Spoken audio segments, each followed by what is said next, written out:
What did dinner look like before drive-thrus and microwave trays took over American life? For many families in the 1970s, it meant loading a crock-pot before sunrise and letting time do the cooking. Cheap cuts, pantry cans, a few vegetables, maybe a packet of seasoning. Nothing fancy, just food that worked. But when you walked back in at the end of the day and that warm, heavy smell rolled out to meet you, it didn't feel cheap at all. Today, let's return to those kitchens and rediscover those slow-cooked dinners. There was a certain kind of silence in a 1970s house that told you dinner was already taken care of. You could set your bag down, take off your coat, and that slow, rich smell of beef and vegetables would already be waiting in the hallway. Nobody hovered over a stove. The crock-pot had been working since sunrise. A cheap chuck roast went in first, still stiff and cold from the fridge. Potatoes, carrots, onions, maybe celery were tucked around it like insulation. Some people poured in broth, others relied on nothing but condensation under the lid. Either way, by late afternoon, the meat had surrendered. It didn't slice, it collapsed.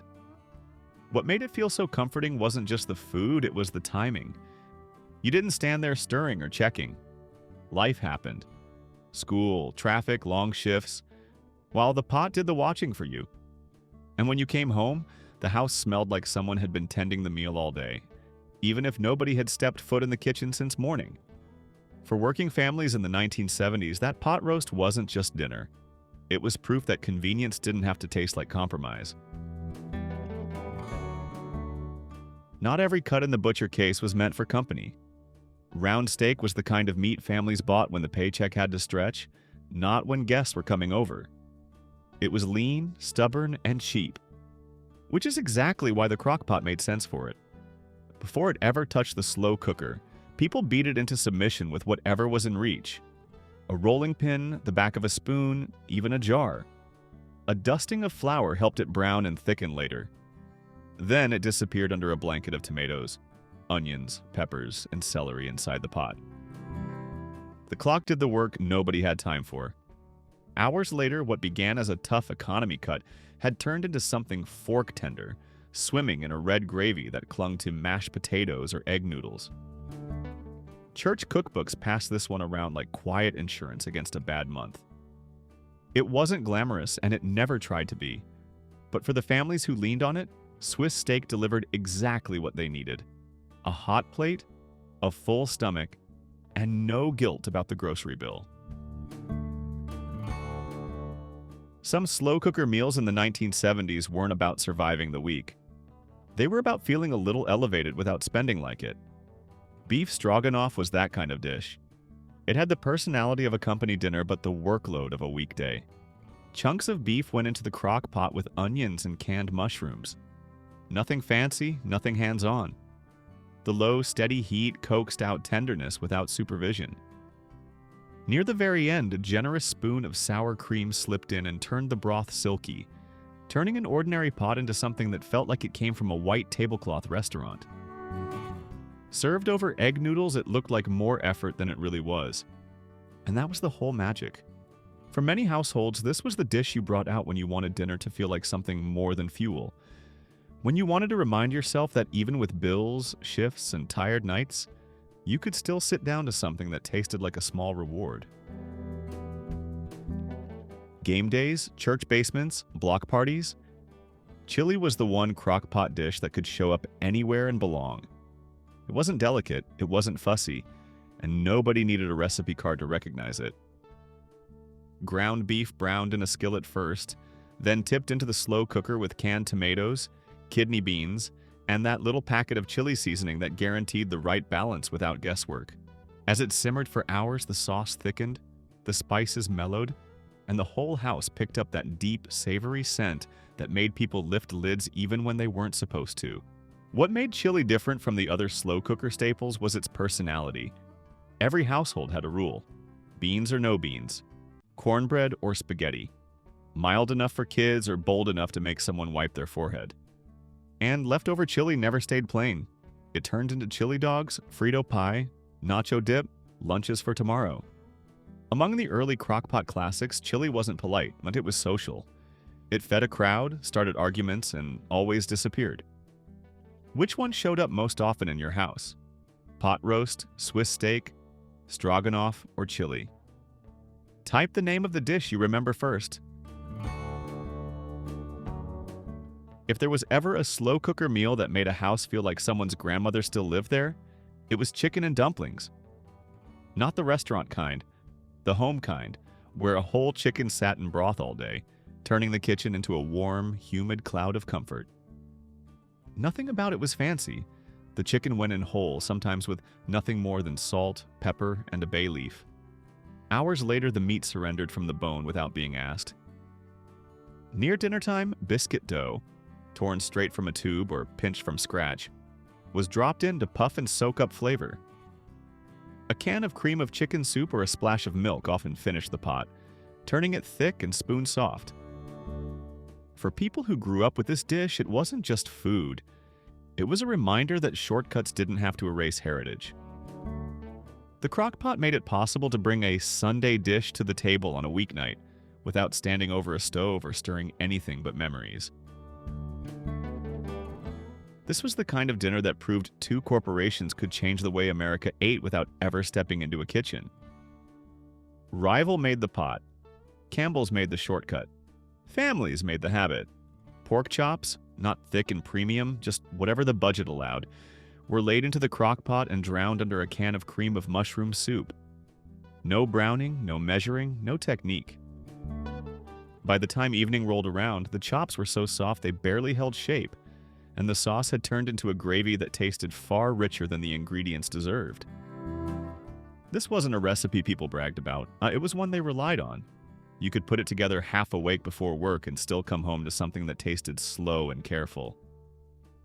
In kitchens painted avocado green and decorated with magnetic notepads, this dish became a quiet weeknight standard. Not impressive, not expensive, just done. Oven meatloaf had a way of betraying you. Cracked on top, dry in the middle, overcooked by the time everyone sat down. The slow cooker changed its personality entirely. Inside that moist, sealed space, meatloaf didn't shrink and harden. It stayed soft from edge to center. Ground beef was stretched with oats or crushed crackers to save money, then shaped into an oval that fit the stoneware. Potatoes or carrots were sometimes tucked around the sides so the whole meal finished together. A ketchup glaze, sometimes just Heinz straight from the bottle, sometimes mixed with brown sugar and mustard, went on top for the final hour, turning sticky and sweet under the steam. Nobody made meatloaf to impress company. It existed for a different purpose, to feed a family predictably, cheaply, and without drama. The Crock-Pot did that better than the oven ever could, making this old standby feel dependable again in a decade that demanded thrift. You didn't make ham and bean soup because you were feeling fancy. You made it because there was a ham bone left, and you were not about to waste it. That was how kitchens worked before abundance and disposability set in. Nothing with flavor got thrown out. Dry beans, the kind that used to intimidate people because they required soaking and watching, became effortless in a slow cooker. You just dumped them in with onions, carrots, celery, the leftover ham bone, maybe a bay leaf, and walked out the door. No babysitting, no boiling over, no checking. By the time you got home, what started as water and scraps had turned thick, smoky, and substantial enough to feed a family twice. What made this dish feel clever wasn't just thrift, it was transformation. It took ingredients that didn't look like a meal and turned them into something warm and filling without any additional cost or effort.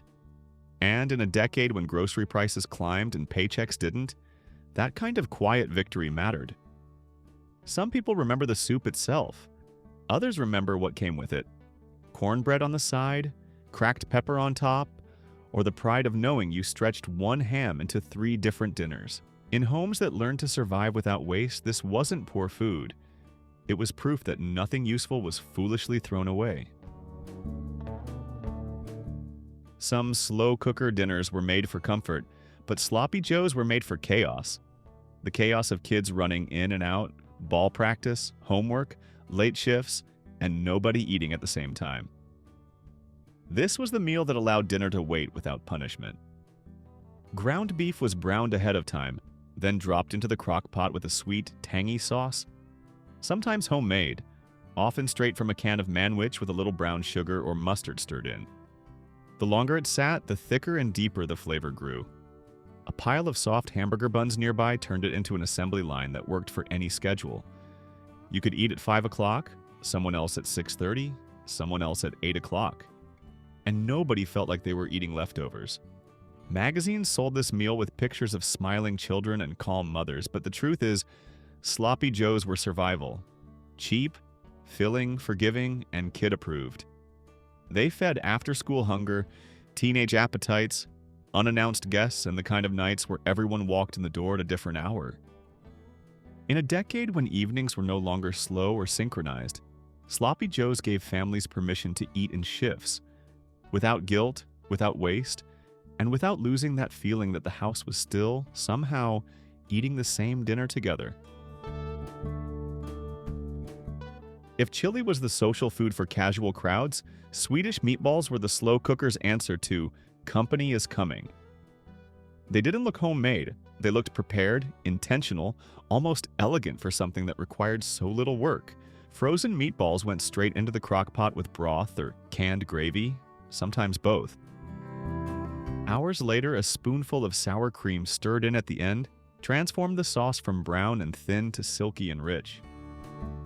Toothpicks came out, and suddenly the slow cooker wasn't just a weeknight tool, it was a serving dish. These meatballs lived on holiday tables, office parties, baby showers, and church receptions. They stayed warm without attention, they never dried out, and nobody minded coming back for seconds. In a decade that taught people to entertain without standing in the kitchen all evening, Swedish meatballs fit the moment perfectly. Polite, creamy, and always gone by the end of the night. If this video is bringing back real memories for you, tap that hype button and let YouTube know this era still matters. In the Midwest, beef and noodles was less of a recipe and more of a social inheritance. It showed up at church suppers, harvest dinners, and fundraisers, the kind of meal designed to feed a lot of people without anyone going hungry. Chunks of beef simmered all day in broth until the liquid turned cloudy and savory. The real moment came near the end, when wide egg noodles were dropped in and allowed to cook right in the pot. Their starch thickened the broth into something between a stew and a gravy. Heavy, comforting, and built for deep bowls and big spoons.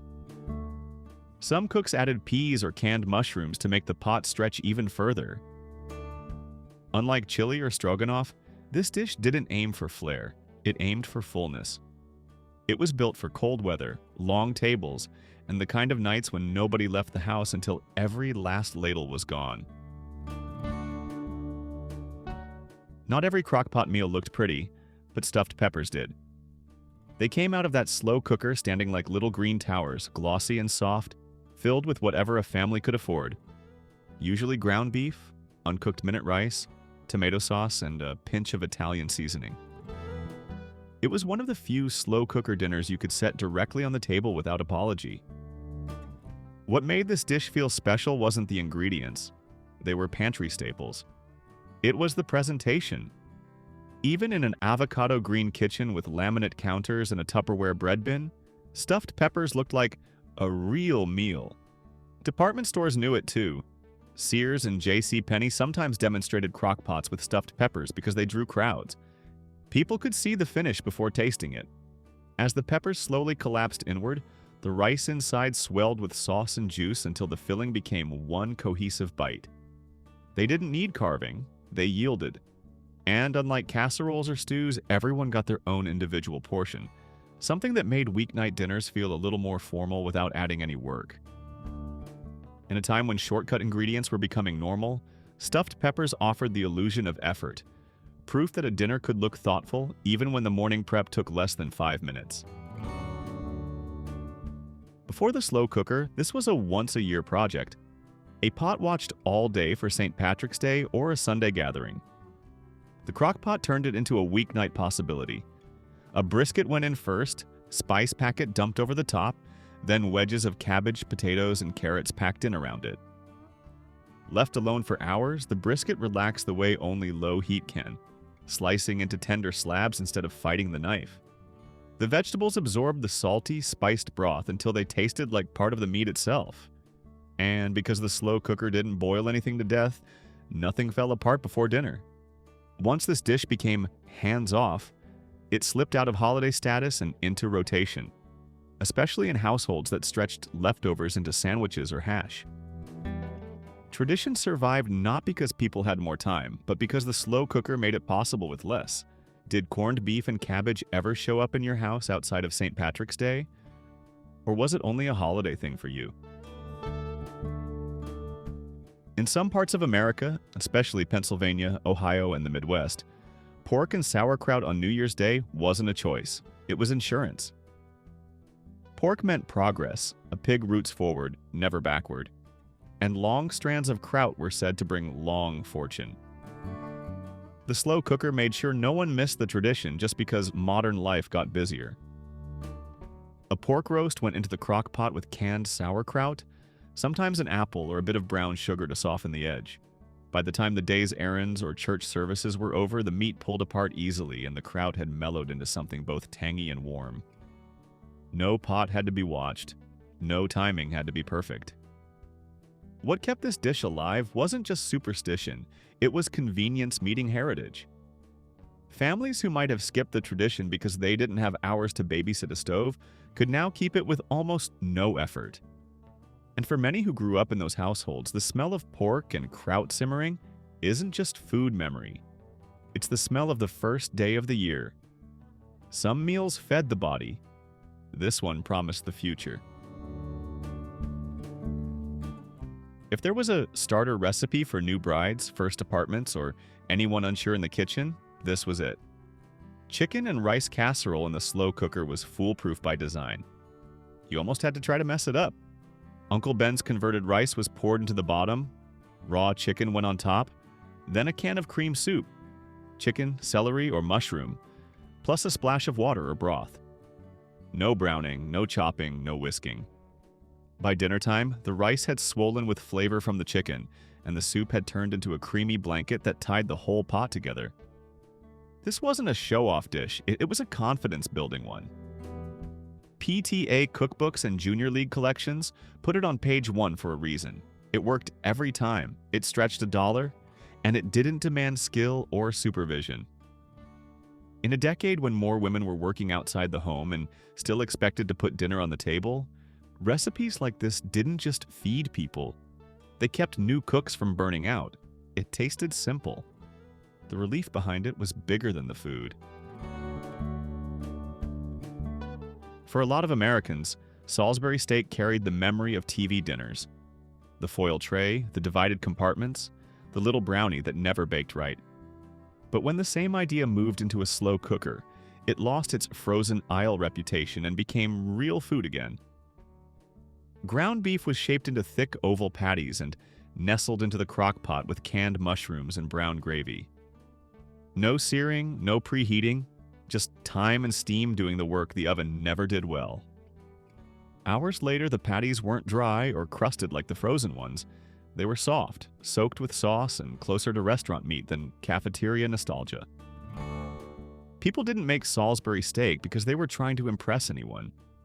They made it because it delivered the feeling of a proper dinner on nights when money and energy were limited.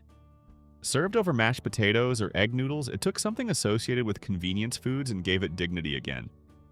In the slow cooker era, Salisbury steak proved a simple truth of the 1970s kitchen.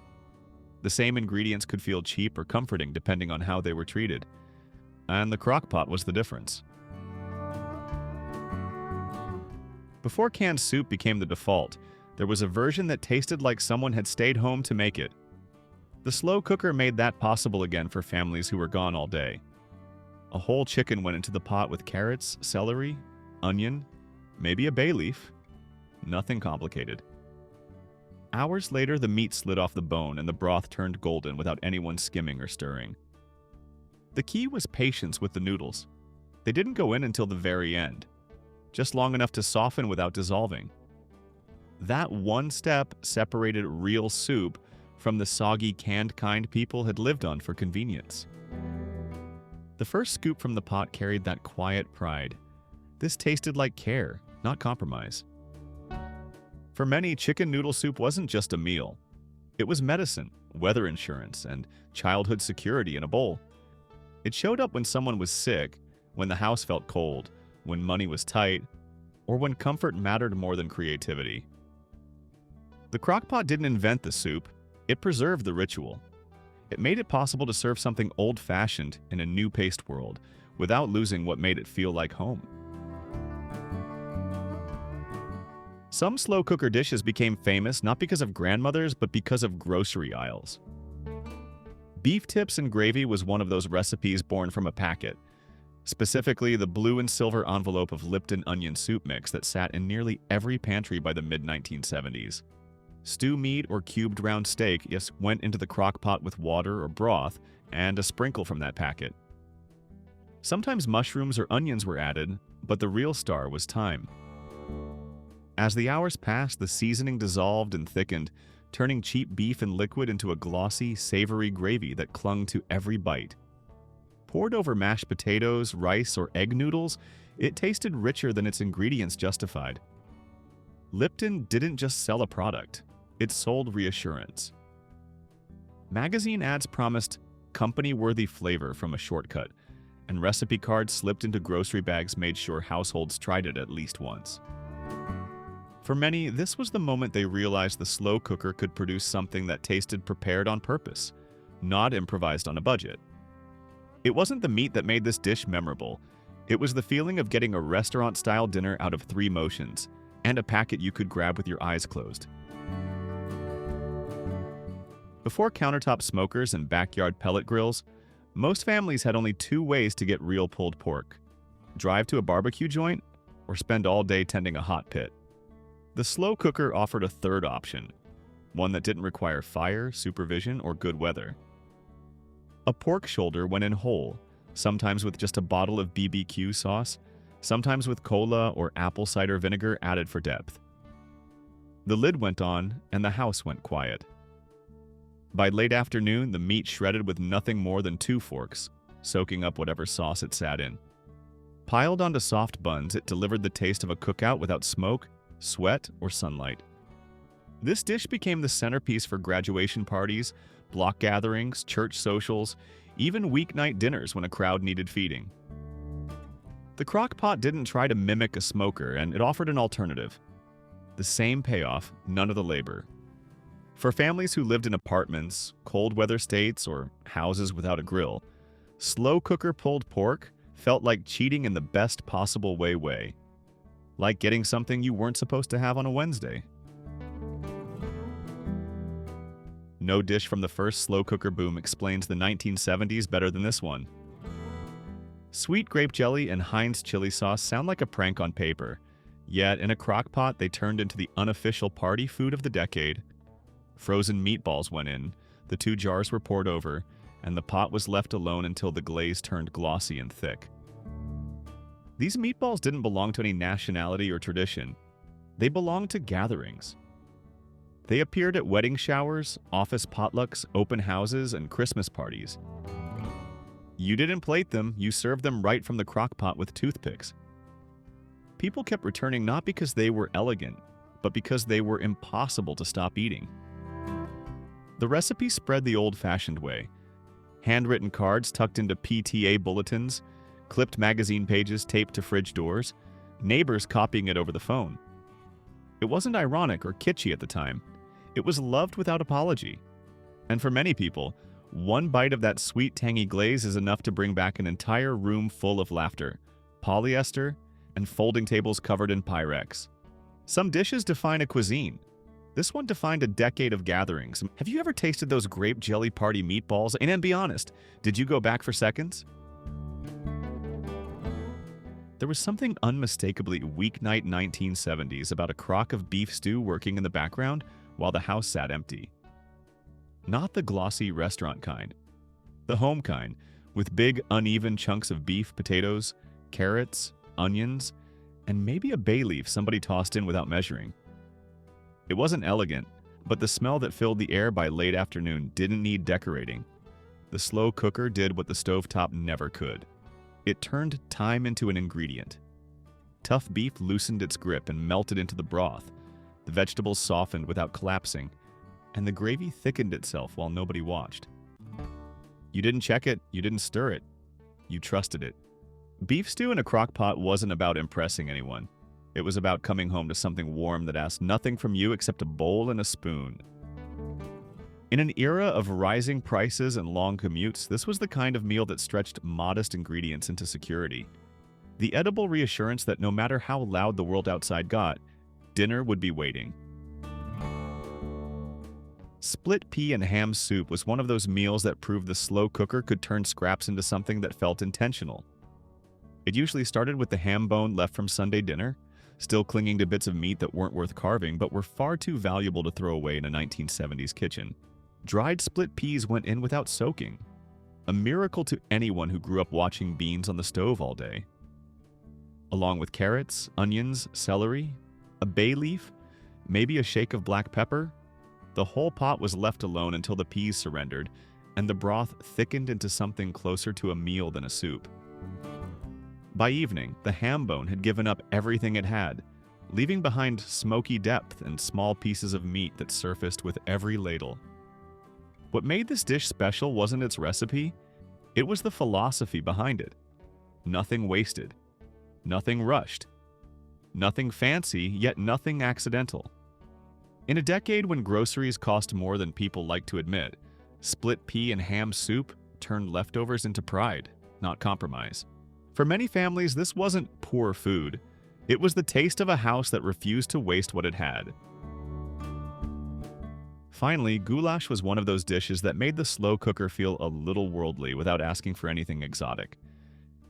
Even in ordinary American kitchens with avocado green appliances and formica tables, the smell of paprika, beef, and onions simmering all day gave the house a hint of something European. Even if the recipe came from a church bulletin instead of Budapest, beef cubes went in first along with sliced onions that collapsed into sweetness under the low heat. Paprika, often the cheap red tin from the supermarket, not the fancy imported kind, stained the broth a deep brick color. A little tomato, maybe some garlic, maybe bell peppers depending on who made it, and then the lid went on. Hours later, the meat lost all resistance and the sauce turned thick enough to cling to noodles or mashed potatoes without apology. Unlike pot roast or stew, goulash carried a small sense of occasion. It wasn't a poverty dish and it wasn't a party tray. It sat in the comfortable middle. The kind of meal you made when you wanted dinner to feel a bit different without costing more or working harder. The slow cooker made that kind of ambition possible on an ordinary weekday. For households discovering new flavors in the 1970s with old kitchens together, one memory at a time. See why you all in the upcoming videos.